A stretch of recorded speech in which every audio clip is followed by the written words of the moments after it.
रेंगवाल के उपजिला अस्पताल में मरीजों को दी जानी जीवनदायिनी दवाएं को जलाने को लेकर मचा हाहाकार।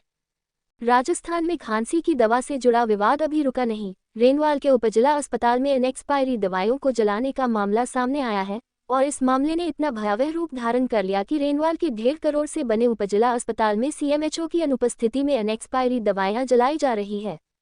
अगर इस उपजिला अस्पताल में देखा जाए तो अमूमन हर पेशेंट को 5 दवाएं में से एक दवाई के लिए लिखा जाता है कि ये दवाई हमारे पास उपलब्ध नहीं है, और वही दवाएं आज जलाई जा रही है, जबकि मरीज के अटेंडेंट उस दवाई को बाहर से महंगी कीमत पर खरीदते हैं। आप इन जली हुई दवाइयों के ढेर को देखकर समझ सकते हैं इनकी कीमत कितनी है। इस आगजनी व बढ़ते धुआं को देखकर जनप्रतिनिधि महेंद्र सुल्तानिया, शंकर सोनी, सदीक सोलंकी सहित सैकड़ों लोगों ने पहुंचकर विरोध दर्ज करवाया है। सीएमएचओ ने गहन जांच और सख्त कार्रवाई के निर्देश दिए हैं, साथ ही विस्तृत जांच के लिए विशेषज्ञ समिति गठित करने की बात कही है।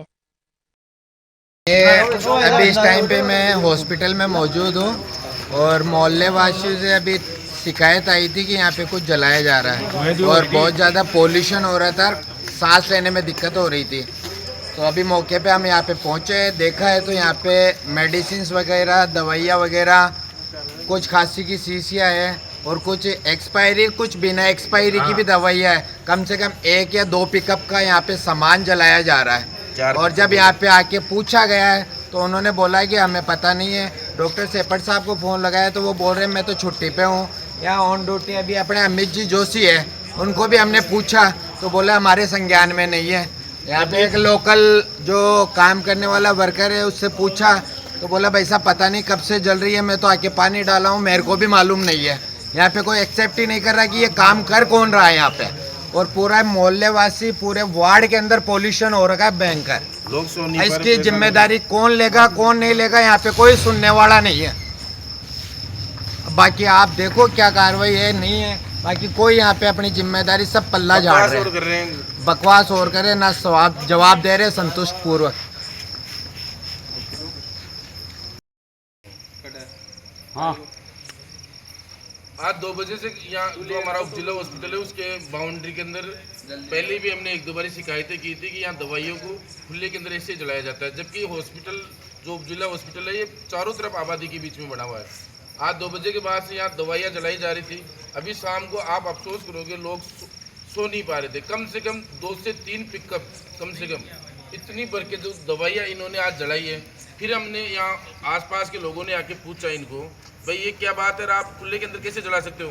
तो आप अफसोस करोगे, ये लोग बोले कि एक्सपायरी डेट दवाइयाँ है। तो हम सब लोगों ने वहाँ से कलेक्ट की, किसी की 2027 में एक्सपायर होगी, कोई 2028 में होगी, कोई 2026 के अंदर होगी। और बड़ी निंदनीय बात तो ये रही कि जब हमारे साथ के यहाँ नगर पालिका के जनप्रतिनिधि इनके स्टाफ के साथियों से किसी से बात की तो इतनी बदतमीजी से इन लोगों ने बात की, उसके वीडियो को अगर आप देखोगे तो बड़ा शर्मनाक महसूस होगी। अंदर डॉक्टर साहब से बात करने गए तो उनके पहले तो उनके जवान खड़े थे, कमांडो, वो जो नर्सिंग स्टाफ है, बाहर चलो, कोई जनप्रतिनिधि अच्छे से बात नहीं कर सकता। हॉस्पिटल स्टाफ का एक भी व्यक्ति सही शुद्ध रूप से संतुष्ट नहीं कर पाया कि हम खुले में दवाइयाँ कैसे जला रहे हैं। आपको अफसोस की बात हो कि इसके जस्ट हॉस्पिटल के पास में कम से कम भी 20 से 30 हजार लोग रहते हैं और चारों तरफ ऐसा माहौल बन रखा था, धुआं धूल हो रखी थी, पर्यावरण पूरे रूप से प्रदूषण हो रहा था। जब आसपास के लोग यहाँ जग के आए, जब यहाँ डांटने लगे, आपस में चिल्लाने लगे कि नींद नहीं आ रही, कोई बेहोश हो रहा है, कोई चक्कर आ रहा है, तब इन लोगों ने जाके आप इतनी सिर्फ प्राप्त करने के लिए 4-5 बाल्टी ले जाकर उसको बुझाने की कोशिश की। कोई मिट्टी डाल रहा है, आसपास के लोग, आप अफसोस एक आदमी हॉस्पिटल वाला उसको बुझा रहा है, वैसे थोड़ी बुझेगी। ये तो हमारे 10-20 जवान थे, इन्होंने जाके मिलके उसको पानी की बाल्टी डाल के उसको बुझाई। और अभी तक कम से कम 4 घंटे बाद तक इन लोगों ने, एक व्यक्ति ने भी सही संतुष्ट रूप से जवाब नहीं दे पाया। BCMHO ये कह रहा है कि मैं सर ट्राई कर रहा हूँ। इसके बाद में हमने CMHO साहब से अभी जस्ट बात की है, कलेक्टर साहब को मीटिंग के अंदर कलेक्टर साहब ने हमें व्हाट्सएप पे मैसेज किया है जितेंद्र सोनी जी ने कि मैं तुरंत इसकी जांच करवाता हूँ। SDM साहब ने ये कहा है कि मैं भी इसकी जांच करवाता हूँ।